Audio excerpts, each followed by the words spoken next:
arguments eventually gave way to the argument that lending involves risk and loss of opportunity to the lender, and therefore attempting to make a profit from lending is justified. Today, these notions seem quaint. Today, the idea of making money from money is held as an ideal to strive for. Why work when you can get your money to work for you?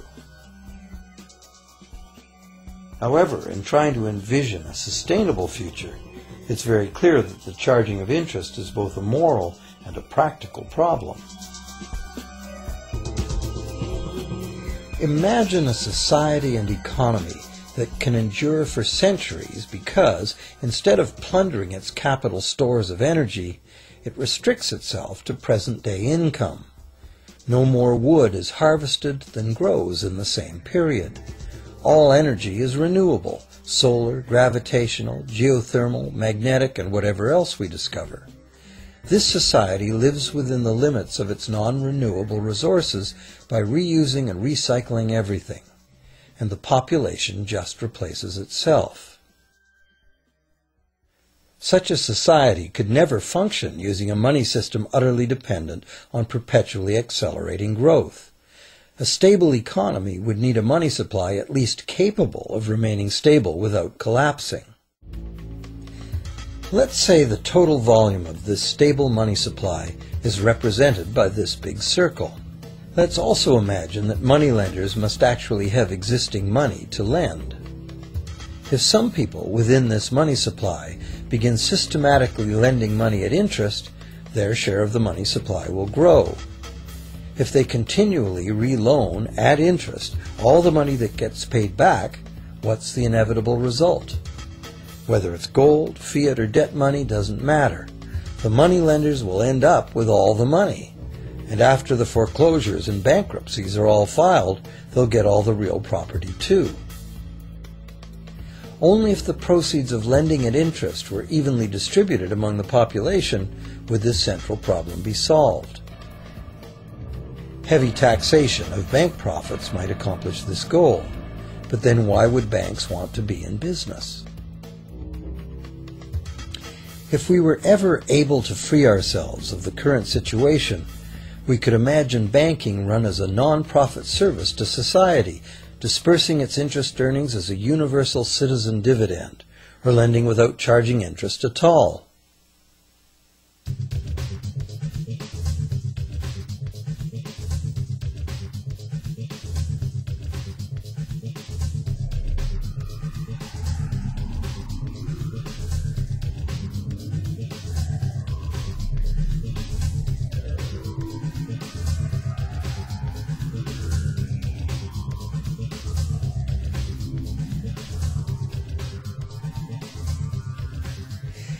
If it is the fundamental nature of the system that causes the problems, tinkering with the system cannot ever solve those problems. The system itself must be replaced.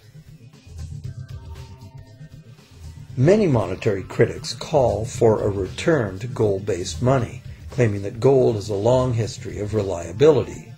They ignore the many scams that can be played with gold: shaving coins, debasing the metal, cornering the market, all of which were abundantly practiced in ancient Rome and contributed to its fall.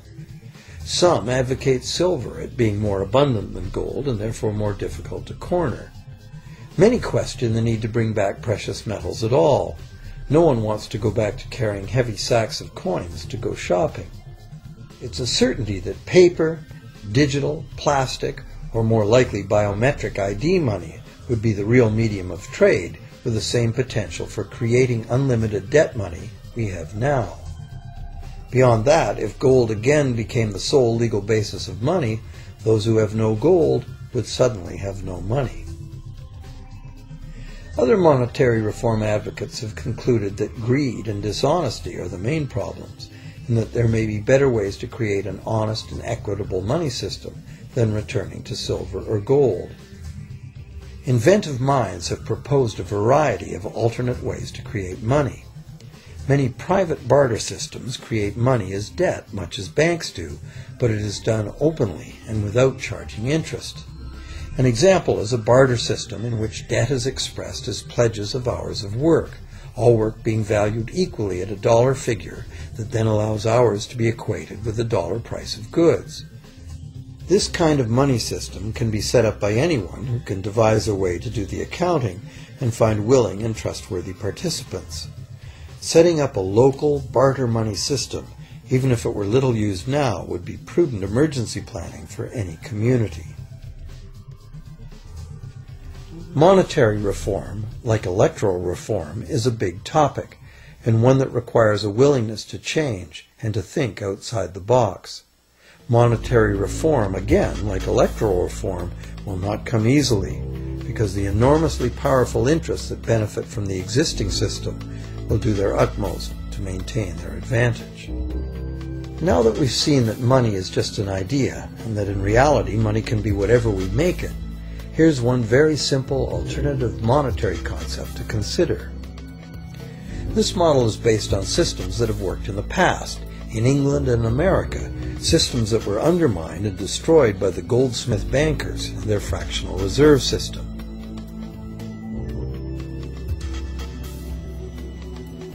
To create an economy based on permanent interest-free money, money could simply be created and spent into the economy by the government, preferably on long-lasting infrastructure that facilitates the economy, such as roads, railroads, bridges, harbors, and public markets. This money would not be created as debt, it would be created as value, that value being in the form of whatever it was spent on. If this new money facilitated a proportional increase in trade requiring its use, it would cause no inflation whatsoever. If government spending did cause inflation, there would be two courses of action available. Inflation is equivalent in effect to a flat tax on money. Whether the money goes down in value 20% or the government takes 20% of our money away from us, the effect on our buying power is the same. Viewed this way, inflation in place of taxation might be politically acceptable if well spent and kept within limits. Or government could choose to counter inflation by collecting tax monies that it then takes out of use, thus reducing the money supply and restoring its value. To control deflation, which is the phenomenon of falling wages and prices, the government would simply spend more money into existence. With no competing private debt money creation, governments would have more effective control of their nation's money supply. The public would know whom to blame if things went wrong. Governments would rise and fall on their ability to preserve the value of money. Government would operate primarily on taxes, as it does now, but tax money would go much, much further, as none of it would be required to pay interest to private bankers. There could be no national debt if the federal government simply created the money it needed. Our perpetual collective servitude to the banks through interest payments on government debt would be impossible.